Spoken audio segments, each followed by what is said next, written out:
Hello everyone, welcome to our channel Priyank and Prius blog. Guys, তোমরা সবাই কেমন আছো? আশা করি তোমরা সবাই খুবই ভালো আছো, আমিও ভালো আছি। তাই আজ আমি অফিস থেকে এসে আমার ভিডিওটা স্টার্ট করেছি। আর জানোই তো, অফিসে কাজ করলে তো ভিডিও করা সম্ভব নয়, সেই জন্য ঘরে এসে ভিডিওটা স্টার্ট করেছি। আর কি বলবে বলো তো, কাজ তো করতে হবে। অফিসে কাজ করলে কি ঘরের কাজ করে না থাকতে পারবো? তো সেই জন্য আর কি কাজ করি তোমাদের সাথে সবাই শেয়ার করব। আর তোমাদের যদি আমার ভিডিওটা ভালো লেগে থাকে তাহলে লাইক, শেয়ার, কমেন্ট, সাবস্ক্রাইব সব কিছুই করে দেবে, আর সামনে থাকা বেল আইকনটাও প্রেস করে দেবে। আমরা গিয়েছিলাম একটু বাজারে, কিছু বস্তু কেনার ছিল, এগুলো বস্তু কিনে নিয়েছি। আর ঘরের অবস্থা দেখো, কিছু মানে ছোঁয়া ছিল, আমাদের ছোঁয়া চলে গিয়েছে, তাই সব সাফা করে নিয়েছি। আর এদিকে রান্নাটা বসিয়ে সব ঠিকঠাক করে নিতে হবে, তাই তোমাদেরকে দেখিয়ে নিলাম। আর এদিকে আমি এখন চলে যাব কোথায়, যেতে হবে কিচেনে। আর বাজার করে এসেছিলাম। আর কি বলবো তোমাদেরকে, এত গরম, কিছু রান্না করতেই মন যাচ্ছিল না, তাই বসে আছি অল্প টাইম আর এইগুলো ঠিক করে নিচ্ছি। তার মধ্যে তোমাদেরকে দেখিয়ে দিচ্ছি কি কি এনেছি। এদিকে বেগুন এনেছি আর ঝিঙ্গা এনেছি। আর এদিকের থেকে আমার বর দেখাচ্ছে মাখানা, তোমরা খাও, খেতে খুবই টেস্টি, খেয়ে দেখবে। এদিকে সবজিগুলো ভালো করে ঠিক করে রেখে দেবো ফ্রিজের ভিতরে। আর এখন ভাবছি কি রান্না করব, সেটাই ভাবছিলাম। আর এদিকে মার সঙ্গে কথাও বলছিলাম কি রান্না করব এটা বিষয় নিয়ে।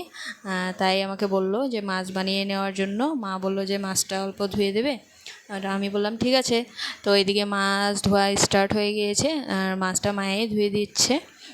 এদিকে দেখো, মাছটার নাম তো আমি জানি না, মাছ আমি তেমন চিনে পাই না, খালি এদিকে ছোটো ছোটো মাছগুলা চিনে পেয়েছি, ট্যাংরা মাছ।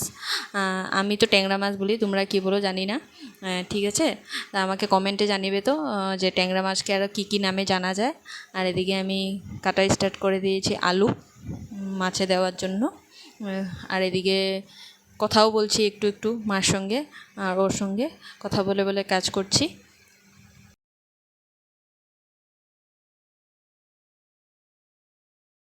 তার মধ্যে কী বা হাসার কথা বললো, তাই আমি খুব হাসছিলাম।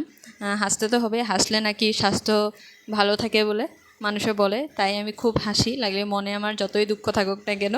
তো তোমরাও খুব হাসবে, কারণ হাসলে মনটা হালকা হয় আর স্বাস্থ্যটাও ভালো থাকে, সেটাই আমি ফলো করছি যারা যারা বলেছে। তো তোমরাও হাসবে। চলো, আমার এদিকে আলু কাটা হয়ে যাচ্ছে, আলু কেটে নিয়েছি। তারপর আলুগুলো আমি এরকম বাটি একটাতে নিয়ে নিয়েছি, কারণ আমরা আলুটা বয়েল করে নিই প্রথম, তারপরে আমরা সবজি বানাই আর কি। আর এদিকে আমি মশলা পেস্ট করে নিচ্ছি সবজির জন্য। আর এদিকে মাছ ফ্রাই করতেও বসিয়ে দিয়েছি, আর এদিকে রান্না শুরু করে দিয়েছি। কি বলবো তোমাদেরকে, অফিস থেকে এসে না কোনো কোনো সময় আমার রান্না করতে মন যায় না, এত গরমে কি করব, উপায় তো নেই, রান্না তো করতেই লাগবে, খেতে হলে তো করতেই লাগবে, তাই না? এমন আছে, প্রায় প্রায় আছে, আমি জানি কেউ কেউ আছে যাদের এরকম সংসারটা সামলিয়ে নিতে লাগে, তাদেরও কোনো সময় রান্না করতে মন যায় না, কিন্তু উপায় নেই, বিয়ে হয়েছে যখন করতেই লাগবে। তো সেটাই ফলো করে এসে পড়েছি রান্না করার জন্য। তো এদিকে আমার মশলা সব নিয়ে নিয়েছি পেস্ট করার জন্য, আর এদিকে মশলাও আমার পেস্ট করার জন্য রেডি হয়ে গিয়েছে। আর এদিকে আমি মাছটা ভালো মতন ভেজে নিচ্ছি। ভাজতে ভাজতে কিছু কথা মনে পড়েছে, বলবো তোমাদের সঙ্গে। আমি কিন্তু আগে মাছেই ভাজতে জানতাম না, কিন্তু এখন এক্সপার্ট হয়ে গেছি। তবুও এই মাছটা ভাজার সময় কী হয়েছিল জানো, এত তেল ছিটে আসছিল গায়ে, সেই জন্য কী করেছি, ঢাকনা মেরে দিয়েছি আর এরকম ঢেকে ঢেকে ভেজেছি। সেই জন্য আমার মাছ ভাজতে আজকে ভীষণ টাইম লেগেছে, নয়তো পটক করে হয়ে যায়। তো সেই জন্য ভেজে নিচ্ছি। এই যে দেখতে পাচ্ছ তোমরা, ঢাকনাটা দিয়ে দিয়েছি, দিয়ে তারপরে ভাজছি। আর এদিকে আমার মাছ প্রায় ভাজা হয়ে গিয়েছে, দেখে নাও। এই যে ট্যাংরা মাছ, কমেন্টে আমাকে বলবে এই মাছটাকে তোমরা কী কী নামে জানো, ঠিক আছে? আর এদিকে আমার মাছ ভাজা কমপ্লিট, আর আমি এদিকে নামিয়ে নিচ্ছি। ট্যাংরা মাছ বানালে না মার কথা খুবই মনে পড়ে, মার খুবই প্রিয় মাছ, এই মাছটা খেতে খুবই ভালোবাসে। এখন আমি পেস্ট করা মশলাগুলো ভালো করে দিয়ে মশলাটা ভালো করে ফ্রাই করে নেব, সেই জন্য মশলাগুলো পুরো নাড়িয়ে নিচ্ছি। এ দেখো, এখানে আমি দিয়ে দিয়েছি পেঁয়াজ, আদা, আরও জিরা গুঁড়ো আর মরিচের গুঁড়ো আর ধনিয়া গুঁড়ো, আর এদিকে আলু দিয়ে ভালো করে মশলাটাকে ফ্রাই করে নিচ্ছি। আর আমার ফ্রাই করা হয়ে গিয়েছে। মোটামুটি। আর এখন আমি জল দিয়ে দিয়েছি আর সাতলাতে লাগবে ভালো মতন। সাতলিয়ে জলটা যখন ফুটবে তখনকার মাছ দিয়ে দেব। এই মাছও দিয়ে দিয়েছি। তো আমার রান্না হয়ে গিয়েছে, মাছ রান্না। আর এদিকে আমার ভাতও বসিয়ে দিয়েছি, ভাতও হয়ে গিয়েছে। আর আমি চলে এসেছি রুমে। তোমাদেরকে বলেছিলাম না রুমটা ঠিক করতে হবে, তাই কাপড়গুলো ভালো মতন গুছিয়ে নিয়েছি।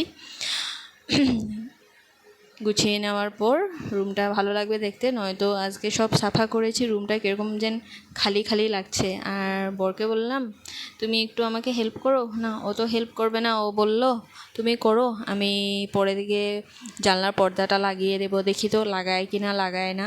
তাই কত বলবো আর, সেজন্য নিজের কাজ নিজের করাই ভালো, তাই না বলো? কিন্তু না, এটা বলে নাম নেই, কোনো কোনো সময় আমাকে হেল্প করে কিছু কিছু কাজে।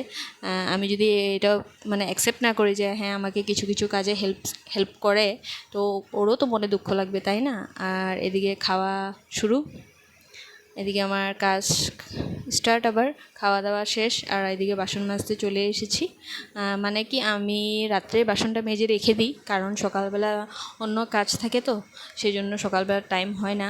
আর সকালবেলা আমার রান্নাও করতে হয়, কারণ ও অফিসে চলে যায়, ওকে টিফিন বানিয়ে দিতে হয়, তো সকালবেলা সময়টা মিলাতে পারি না। সেই জন্য রাত্রে যদি ধুয়ে রেখে দিই তাহলে আমার প্রায় এরকম লাগে যে আমার আধা আধি কাজে শেষ হয়ে গিয়েছে। সকালে উঠে বাসি কাজগুলো করে বাকি কাজগুলো করে নিই, আমার জলদি হয়ে যায়। তাই আমি রাত্রে ধুয়ে রেখে দিই বাসনগুলো, তখন আমার কী হয় বলো তো, সুবিধা হয়। সেজন্য আমি সকালের জন্য রেখে দিই না। এখন বাজে রাত 11:15 আর আমার সবেই কাজ শেষ হয়ে গিয়েছে। আর এখন আমি শোয়ার জন্য চলে যাব।